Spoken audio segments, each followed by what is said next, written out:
السلام علیکم عزیز طلبہ، امید ہے کہ آپ سب خیریت سے ہوں گے۔ آج کا جو ہمارا موضوع ہے وہ ہے قصیدے کی اقسام۔ اب قصیدے کی ہمارے پاس دو اقسام ہیں، ایک ہے خطابیہ اور ایک ہے تمہیدیہ۔ جہاں پر میں نے لکھا ہوا ہے خطابیہ۔ اب خطابیہ میں کیا ہوتا ہے، خطابیہ میں شاعر جو ہے وہ تمہید باندھے بغیر جو ہے وہ مدعا بیان کر دے۔ مطلب یہ کہ اگر قصیدہ مدیح ہے تو شاعر ممدوح کو خطاب کر کے اور اس کے اوصاف بیان کرنا شروع ہو جائے بنا کسی تمہید باندھے، اور ہجویہ ہے تو براہ راست اس کی مذمت کرنے لگے۔ اصل مدعا واعظ نصیحت ہے تو اگر اصل مدعا واعظ و نصیحت ہے تو اس کو بغیر کسی تمہید کے جو ہے وہ اس کا آغاز ہو جائے۔ اب تمہیدیہ کیا ہوتا ہے، یہاں تک ہم نے خطابیہ کی بات کی، کسی تمہید کے بغیر جو ہے وہ کسی شخص کے اوصاف وغیرہ بیان کرنا، شاعر اس کے اوصاف بیان کرنا شروع کر حجویہ تو اس کی مذمت کرنے لگے، تو یہ ہمارے پاس خطابیہ میں شامل ہوتا ہے۔ اگر ہم تمہیدیہ کی بات کریں تو تمہیدیہ قصیدہ وہ ہے کہ جس میں اصل مدعے سے پہلے تمہید باندھی جائے اور پھر مدعا بیان کیا جائے۔ یہ تمہید جو ہے وہ تشبیب بھی کہلاتی ہے۔ تشبیب جو اجزائے ترکیبیہ میں آتا ہے، اور یہ بہار و خزاں جس میں بہار و خزاں میں عشق اور پند و نصیحت کے مضامین پر مشتمل ہو سکتی ہے، ٹھیک ہے۔ اب اس میں بہار و خزاں کا موضوع بھی ہو سکتا ہے، عشق اور پند و نصیحت کا مضامین بھی ہو سکتا ہے، اور اس کی رعایت سے قصیدے کو بہاریہ، عشقیہ اور واعظیہ کہا جا سکتا ہے۔ اب اس کی وجہ سے قصیدے کو بہاریہ بھی بہار و خزاں ہے تو اس کو بہاریہ بھی کہا جاتا ہے، عشقیہ بھی کہا جاتا ہے، اور واعظیہ اگر نصیحت ہے تو واعظیہ بھی کہا جاتا ہے، یعنی ممدوح کو خطاب کرنے پر اس کی تمہید باندھی جاتی ہے، پھر اس کا اصل مدعا بیان کیا جاتا ہے۔ یہاں تک ہم نے اس کے اقسام کے بارے میں دیکھا۔ اب ہم اس کے اگر ہم اجزائے ترکیبی کے بارے میں بات کریں، یہاں پر میں کچھ اس کے 5 اجزائے ترکیبی لکھوں گی۔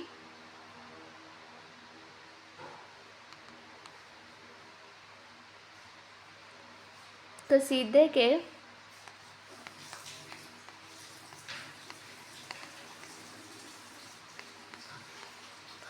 پہلا ہے تشبیب،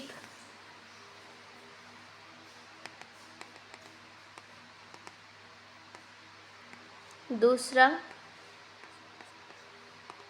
گریز، تیسرے کی اگر ہم یہاں پر بات کریں تو آئی تھنک مدعا ہے، مدعا۔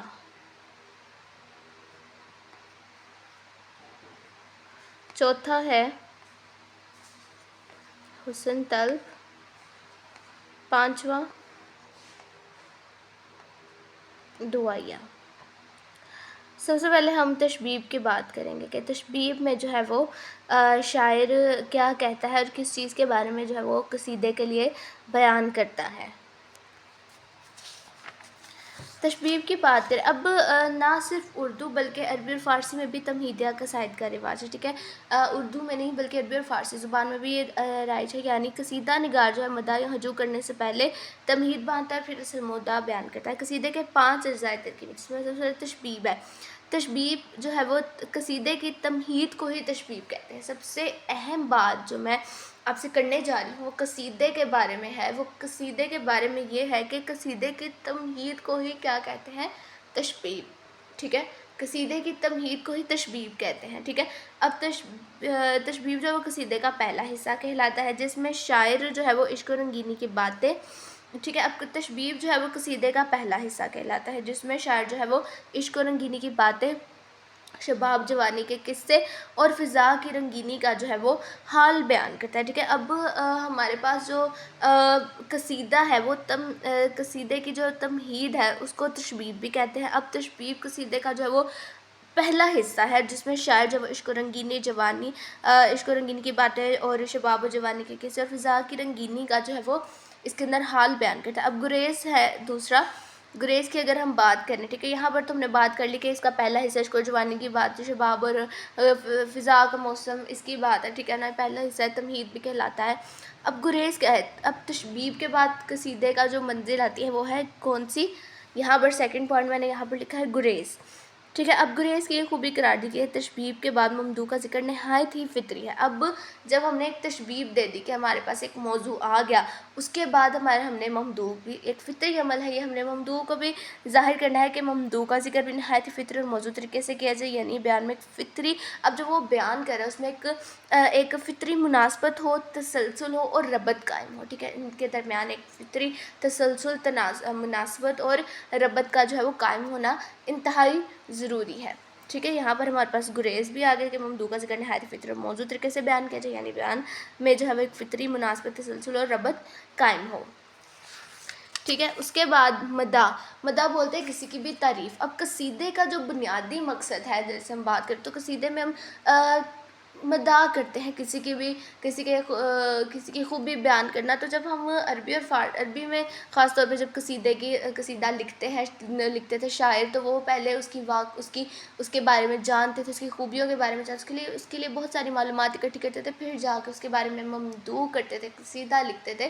تو لیکن جب اردو میں ایسا نہیں ہے، اردو میں جو ہے وہ بس ایک شاعر اپنے خیال کا اظہار کرتا ہے، تو وہ اس خیال کے اظہار کی بنا پر اس شخص کے اوپر قصیدہ لکھ دیتا ہے، اس کی تعریفیں بیان کرتا ہے، ایک مبالغہ رائی سے کام لیتا ہے، یعنی بڑھا چڑھا کر جو ہے وہ بات کرتا ہے۔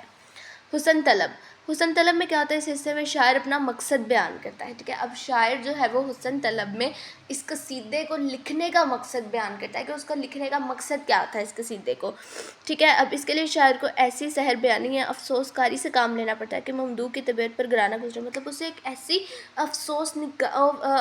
سحر بیانی یا افسوس کاری سے کام لینا پڑتا ہے کہ ممدوح کی طبیعت پر گراں نہ گزرے، بلکہ وہ ممدوح کی جو ہے وہ بخیل بھی ہے تو وہ کریم بن کر، اگر ممدوح کے اندر کوئی برائی بھی ہے تو وہ اس کو اس طریقے سے بیان کرے کہ وہ اس کی برائی نہ رہے، بلکہ وہ اس کی ایک خوبصورتی، ایک خوبی بن جائے۔ ٹھیک ہے، شاعر کا دامن جو ہے وہ گوہر مقصود سے بھر دے، یعنی حسن طلب ایک مقصد ہے کہ شاعر نے اس کو کیوں لکھا اس قصیدے کو۔ اب دعائیہ کیا ہے، اب لاسٹ پہ جو میں نے بات کی، لاسٹ پوائنٹ جو میں نے لکھا وہ دعائیہ کا ہے۔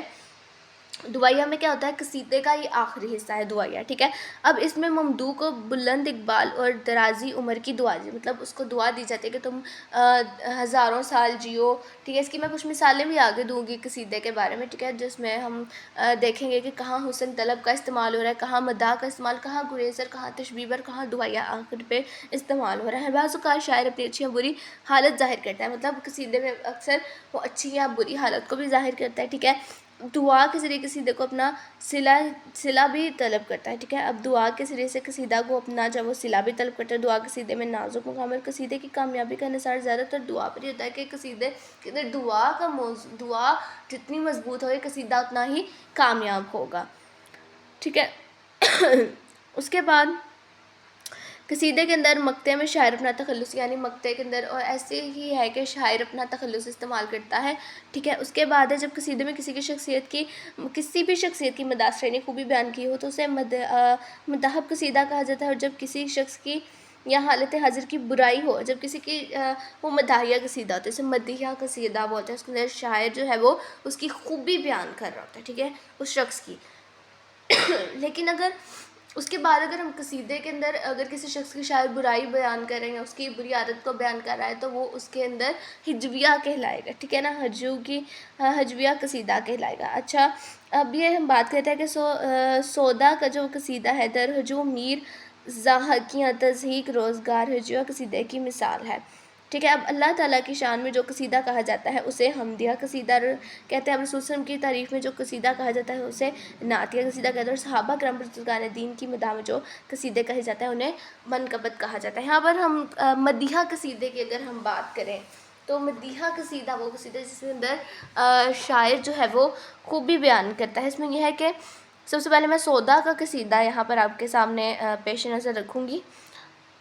فجر ہوتے جو گئی آج میری آنکھ جھپک، فجر ہوتے جو گئی آج مری آنکھ جھپک، دی دو ہے آ کے خوشی نے در دل پر دستک۔ ٹھیک ہے، یہاں پر مدح خوشی کی بات کی گئی ہے، ٹھیک ہے نا، یہاں پر اس نے تعریف مدح بیان کی ہے۔ ٹھیک ہے، اس نے حسن طلب سے بھی کام لیا، اس نے گریز سے بھی کام لیا، اس نے تشبیب سے بھی کام لیا۔ ٹھیک ہے، اس کے بعد ہے ذوق کی ایک قصیدہ ہے، زہ نشاط اگر کیجیے اسے تحریر، زہ نشاط اگر کیجیے اسے تحریر، عیاں ہو خامے سے تحریر نغمہ جائے مریر.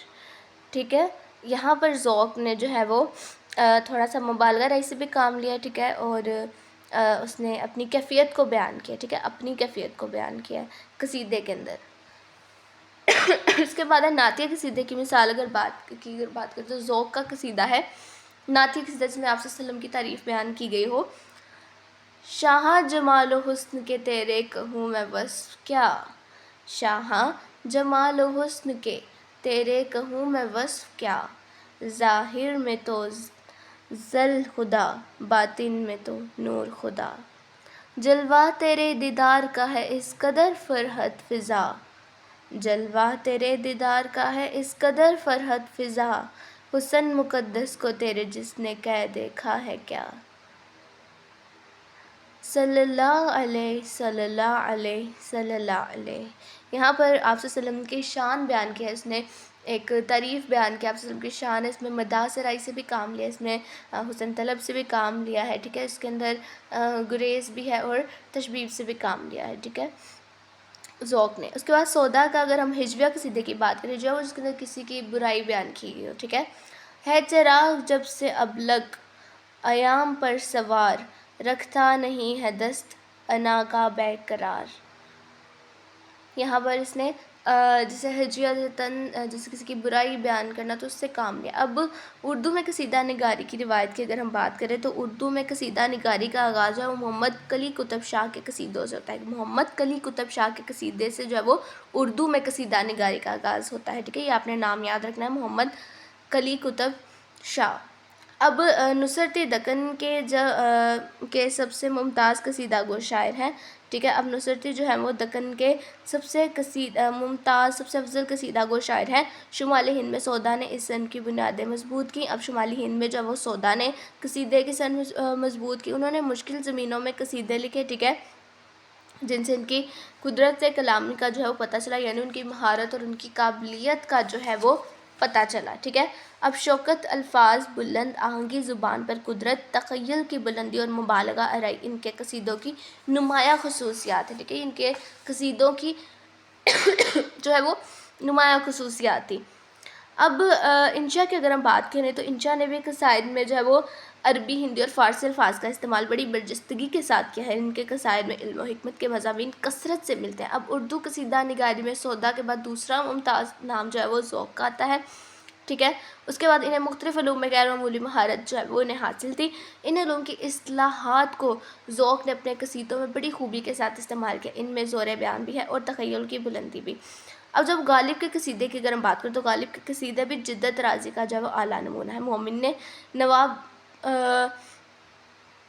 نونک اور راجہ جیت سنگھ کے مداح میں جو ہے وہ 2 قصیدے لکھے. اب قصیدے کی تاریخ میں اہم نام جو ہے وہ محسن کا کوروی کا ہے. ٹھیک ہے، اب نعت گوئی ان کا مخصوص میدان تھا. انہوں نے کئی نعتیہ قصیدے بھی لکھے. اب ان کا قصیدہ سمت کاشی سے چلا جانب متھرا بادل بہت مقبول ہوا. ٹھیک ہے، ان کا جو یہ قصیدہ تھا بہت زیادہ مقبول ہوا. کن کا قصیدہ تھا یہ؟ جو ان کا نام جو تھا وہ محسن کاوری تھے. ٹھیک ہے، اب مذکورہ بالا شعراء کے علاوہ منیر سکو آبادی، نسیم دہلوی، امیر بنائی اور عزیز لکھنوی کا شمار بھی قصیدہ گو شعراء میں ہوتا ہے. کلاسیکی قصائد کا دور ختم ہو چکا ہے، لیکن تاریخی اعتبار سے قصیدہ اردو شاعری کی جو ہے وہ ایک اہم صنف ہے. شاعری میں زور بیان، قادر الکلامی اور مضمون آفرینی کی روایت کو ترقی دینے میں قصیدہ گویوں نے اہم کردار ادا کیا. اس صنف کے ذریعے اردو کے ذخیرہ الفاظ بھی غیر معمولی جو ہے وہ ذخیرہ الفاظ میں بھی غیر معمولی جو ہے وہ اضافہ ہو. قصیدے کے شاعر کے نمونے محمد ابراہیم ذوق کی اگر ہم بات کریں تو ان کا ہے